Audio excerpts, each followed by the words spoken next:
Saúdo a igreja na paz do Senhor. Amém. Amém, irmãos?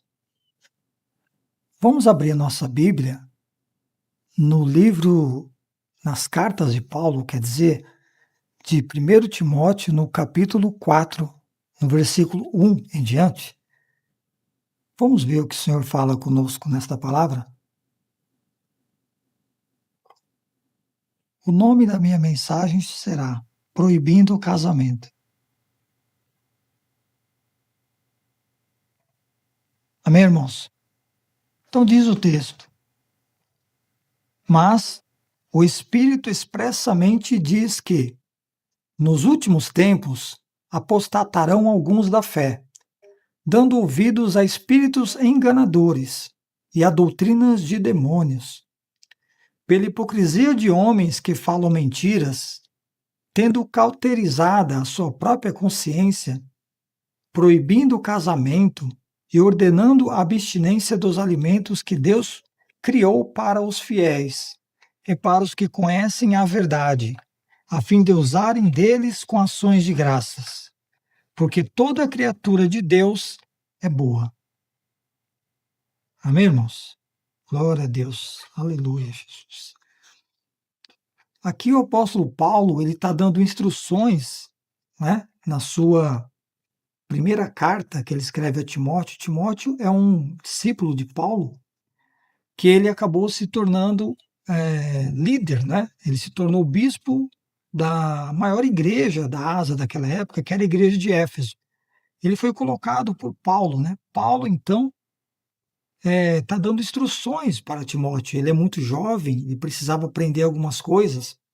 E ele, como jovem pastor, ele precisava saber estas coisas que Paulo, pelo Espírito Santo, Deus revelava para ele estas coisas que iriam acontecer, né? Pelo Espírito, que está no primeiro aqui, mas o Espírito expressamente diz que nos últimos dias, né? Então, palavra maravilhosa, irmãos. Por que o título da minha mensagem é sobre proibindo o casamento? Vemos que hoje em dia tem uma prática de celibato clerical, né? E muitas vezes as pessoas não sabem, né? Como que ela surgiu, né? Na Igreja Católica, né? Nesse sermão, então, vamos proponho descobrir a origem desse sistema, né? Como que ele surgiu, né? Então, nós vamos ler, então, vamos fazer uso de notícias de jornais aqui, sobre a primeira notícia que eu quero ler com vocês. Ela vai falar que os padres que se casaram, eles abandonaram a Igreja Católica ou são excomungados quando eles se casam. Então, ou eles abandonam, ou eles mesmos vão ser excomungados se eles contraírem matrimônio. Então, vamos ler aqui a notícia aqui, que está no site RTP Notícias, né? Onde nós vamos ler aqui e vamos ver o que diz esse site aqui para nós, né? Então, eu vou ler aqui o começo da matéria aqui e vamos meditar um pouco nisso. Eu vou lendo aqui: números de padres que deixam a igreja para casar está a aumentar em Portugal. Lisboa, 3 de junho.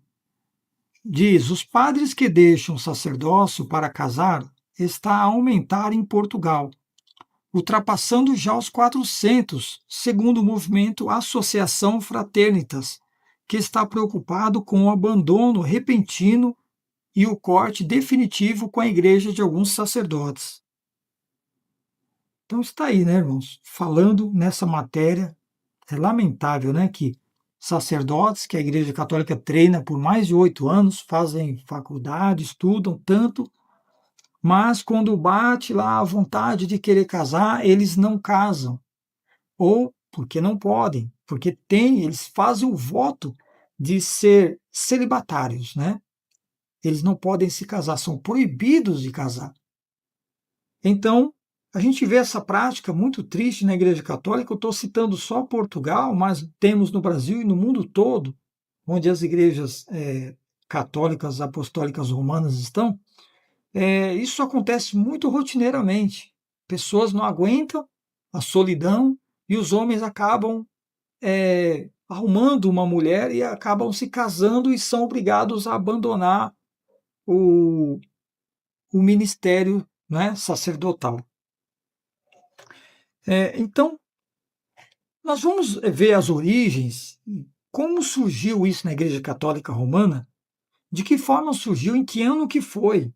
Então, vamos ler mais uma matéria aqui, não é que o padre Paulo Ricardo, no seu site, lá no seu site online, fala que a origem dessa prática data de 304, foi instituído no Sínodo de Elvira, né?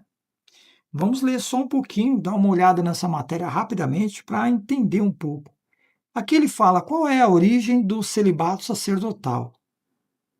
Então ele fala aqui, no final, ele fala que apenas como exemplo podemos ser citado o decreto publicado no Sínodo de Elvira em 25 de outubro de 304 depois de Cristo. Então, no cânon 33 diz, abre aspas, ficou plenamente decidido impor aos bispos, aos presbíteros e aos diáconos, como a todos os clérigos no exercício do ministério, a seguinte proibição: que se abstenham das suas esposas e não gerem filhos. Quem, porém, o fizer, deve ser afastado do estado clerical. Olha só, meus irmãos, que notícia triste, né? Então, no cânon 33 desse concílio, desse sínodo lá em Elvira, em 25 de outubro de 304, foi então declarado que eles têm que se abster de mulher e eles não podem, ainda mais, não podem ter filhos. Por isso que você não vê nenhum padre com filho, você não vai ver. Pode, eu desafio você, vá hoje, agora, em qualquer igreja católica e pergunta para o seu padre. Fala, padre, o senhor tem filho? O senhor tem esposa? Ele vai falar, não, não tenho. Se ele tem filho, ele vai falar que foi antes de ser católico. Aí ele tinha um filho com alguma mulher por aí, mas depois que ele se converteu à fé católica, ele vai falar para você, não, depois que eu assumi, fiz o voto de castidade, né, sou celibatário, a igreja me proíbe de casar. Se ele casar, a punição é a excomunhão. Então, o padre aqui, Paulo Ricardo, muito conhecido na internet, ele fala que foi no ano 304. Mas, na verdade, não foi no ano 304. Nós vamos estudar um pouco mais. Eu estou com o meu livro aberto aqui, chamado A Semente da Serpente. E lá está falando que a datação do celibato é muito mais antigo do que a Igreja Católica está falando, né? Porque a Igreja Católica ela foi oficialmente denominada assim, Igreja de Roma, Igreja Romanista, no século IV, né? A partir do século IV. Mas, pelos documentos que está na página 367 dessa obra, nós vamos ler aqui o que diz aqui. Diz, contudo, todo estudioso sabe que, quando a adoração de Cibele é uma deusa babilônica, da antiga Babilônia, foi introduzida na Roma antiga, né? A Roma antiga pagã é a Roma antes da Igreja Católica, é a Roma antes de Cristo nascer, é essa Roma que eles estão falando, e ela trouxe consigo o celibato clerical em sua forma original. Então veja, olhem bem, meus irmãos. Quer dizer que essa deusa Cibele, que é uma deusa babilônica, ela tem outro nome, ela tem o nome de Semíramis também, que foi esposa de Nimrod, e eles tiveram um filho chamado Tamuz. Esse filho Tamuz está na Bíblia, está descrito o nome dele. Israel caiu adorando esses deuses. Então, esse mesmo paganismo foi introduzido na Igreja Católica. Continuando, diz, quando o Papa incorporou tantos aspectos de adoração dessa deusa em seu sistema, ele também introduziu o princípio do celibato obrigatório para o clero sobre sua autoridade. Tá vendo? Então, quando eles pegaram essa deusa babilônica e introduziram na Igreja Católica Romana, então tinha um ritual dos seus sacerdotes serem castos, eles não podiam ter filhos, não podiam ter esposa, não podiam fazer sexo. Então foi introduzido, então, bem antes do que o padre Paulo Ricardo está falando, bem antes da datação de 304. Então, provavelmente deve ter sido 100 antes de Cristo, não tenho certeza, mas sabemos que a Babilônia é bem antiga e Nimrod é bem antigo. Depois da Arca de Noé, ela ficou no Monte Ararat, as águas secaram, as nações começaram a surgir. Então, dos filhos de Noé, Cã, Sem e Jafé, eles começaram a se multiplicar, espalharam sobre a terra. Então veio a nação de Nimrod, que Nimrod criou outras cidades. A mais famosa é Babel, né, que veio chamar Babilônia. Essa é a mais famosa. Então Nimrod teve a sua esposa Semíramis e vem daí, que depois aqui para o ocidente, para a Europa, deu-se o nome de Cibele. Amém? Então, meus irmãos, vamos ler então o que diz aqui no livro de 2 Timóteo, na carta, né, de Paulo a 2 Timóteo, no capítulo 4, nós vamos ler o seguinte. 2 Timóteo, capítulo 4, nós vamos começar a entender bem melhor estas coisas. Por isso que eu sempre falo que você que é católico, você que está assistindo aí que é católico, ouça, não saia do vídeo não, fique até o final para você entender. Para que você possa ter certeza do local onde você está pisando, se é uma igreja genuína, cristã, ou se não é. Então você vai entender nesse vídeo. Então vamos lá, vamos ler.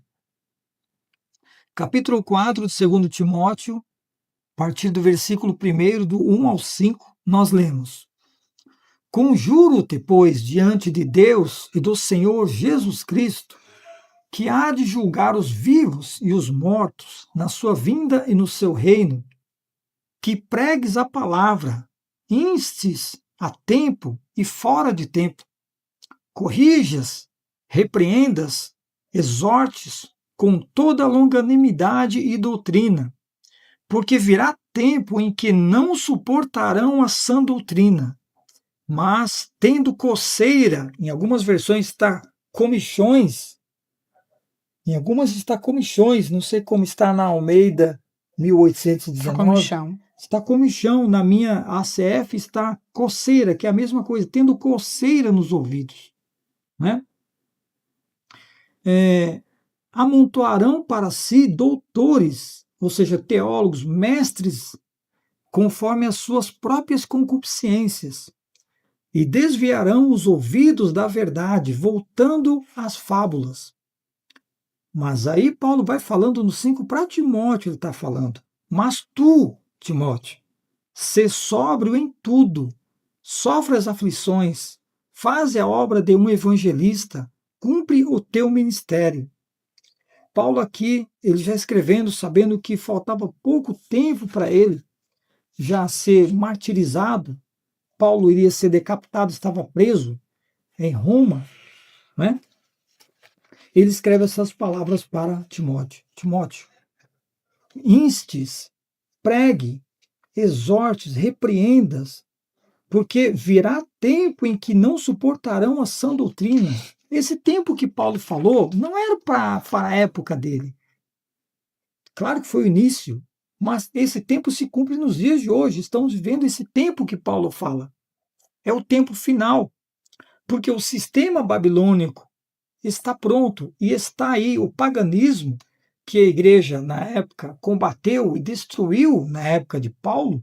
Hoje ele está de volta, está dentro da Igreja Católica Romana, que é proibir o casamento.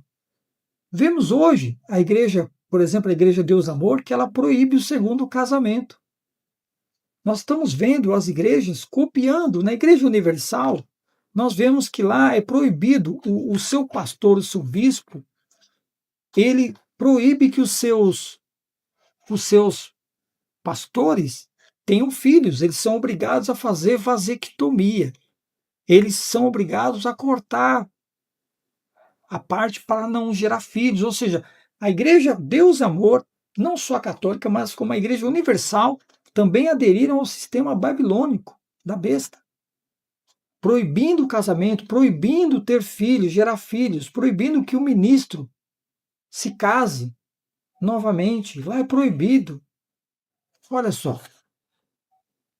Então, nós podemos entender que tudo o que estamos vendo, irmãos, está acontecendo. Tudo está se cumprindo. Não é diferente o que nós estamos vendo acontecer. O sistema está posto, está aí, para as pessoas verem. Não é? Mas como ele diz no 5, mas tu, sê sóbrio em tudo, sofre as aflições, faz a obra de um evangelista, cumpre o teu ministério, não é? É isso que diz as Escrituras. As pessoas precisam entender o Evangelho. Você, pastor, bispo, que está em uma igreja, que ela proíbe que você case, saia dela. Ela não é mais, ela se tornou uma igreja babilônica, a grande Babilônia.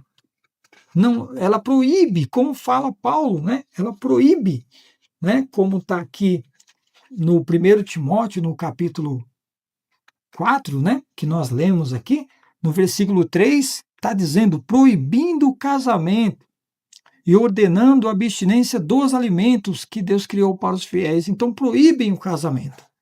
E no 4, de 1 Timóteo 4 diz, porque toda criatura de Deus é boa. Então, nós sabemos que o proto-gnosticismo, ele veio a surgir já desde o início da igreja. Não é? As pessoas falam que datam do 2º século, não. Aqui Paulo está falando, toda criatura de Deus é boa, ou seja, Paulo está dizendo aqui que já em seus dias, em seu tempo, já tinha igrejas que estavam proibindo o casamento dos presbíteros, dos bispos. Estavam proibindo, não estavam aceitando, não é?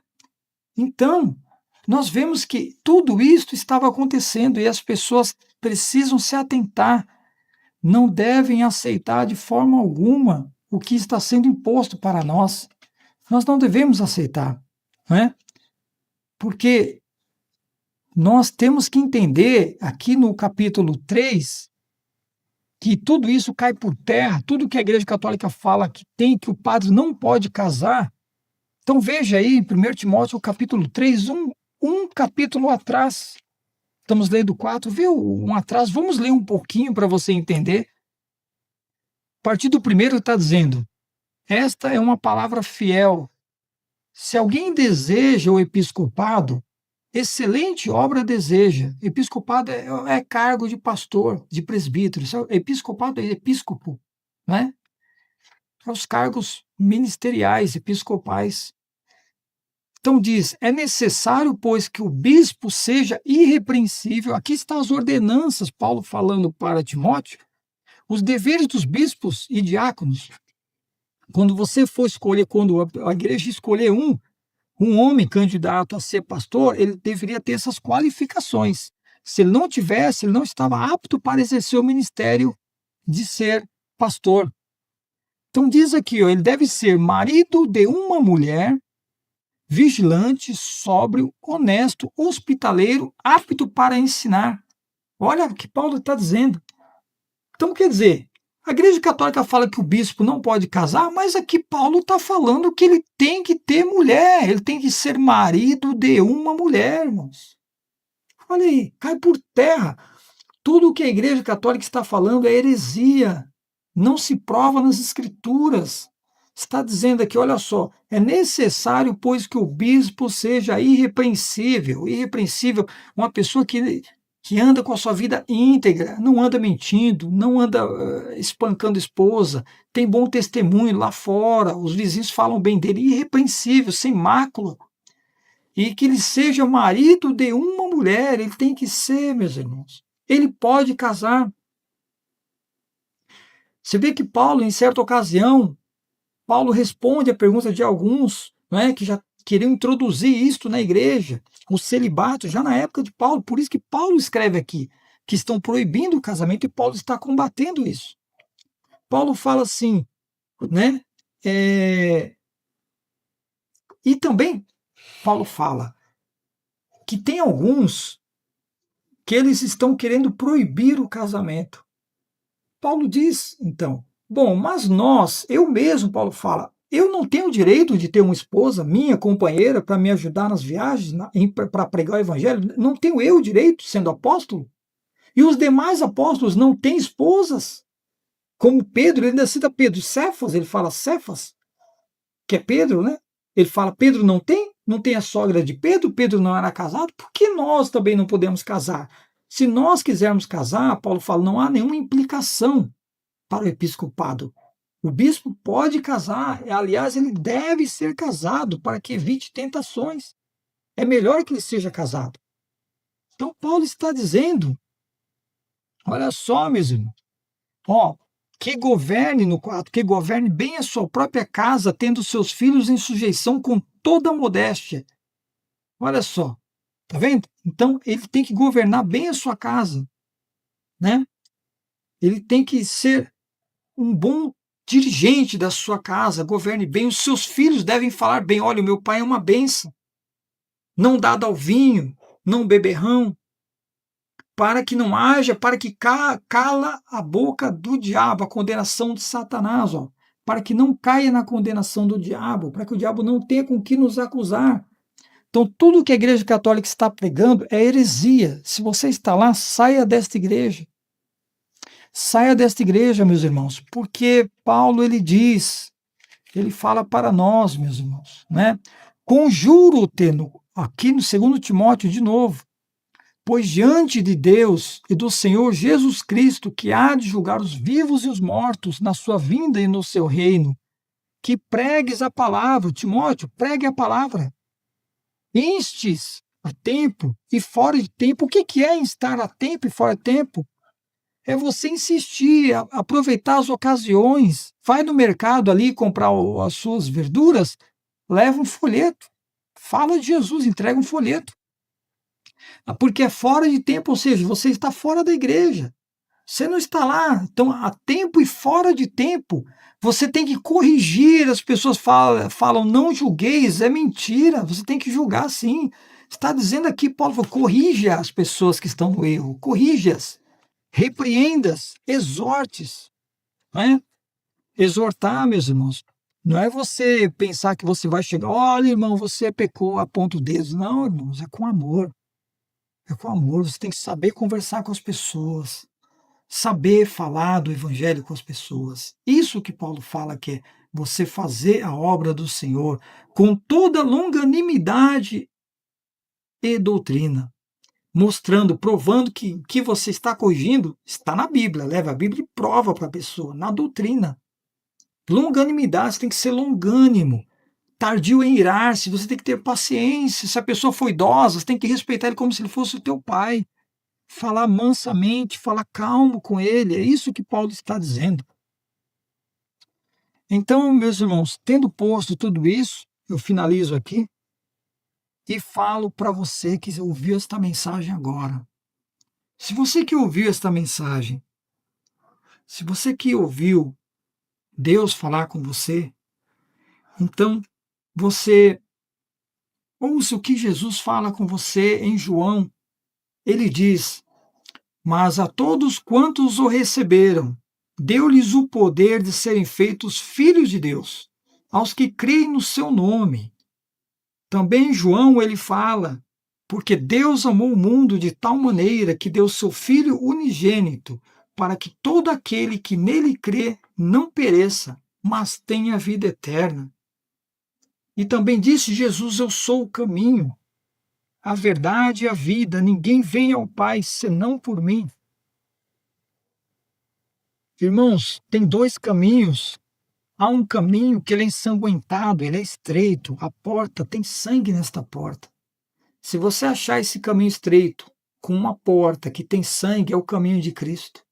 Se você olhar para o outro lado e ver um caminho largo, espaçoso, com luxo, com muita riqueza, com muitas pessoas entrando, passando por esse caminho, caminhando ali, é a porta larga, não é essa porta da salvação.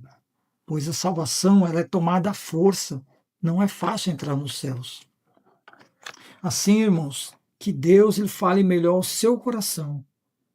Se você então sentiu de aceitar Jesus, então ore assim comigo. Senhor Jesus, eu aceito o Senhor como o seu como meu único, suficiente, exclusivo e eterno Salvador.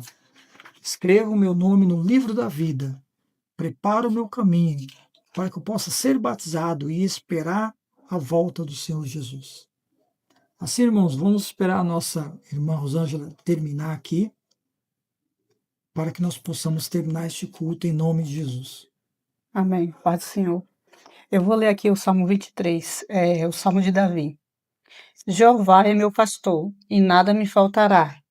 Em pastos verdes me faz deitar. Mansamente me leva às águas muitas quietas. Refrigera minha alma. Guia-me pelas veredas da justiça, por seu nome. Ainda que também andasse pelo vale da sombra da morte, não temeria mal algum, pois estás comigo. Tua vara e teu cajado me consolam.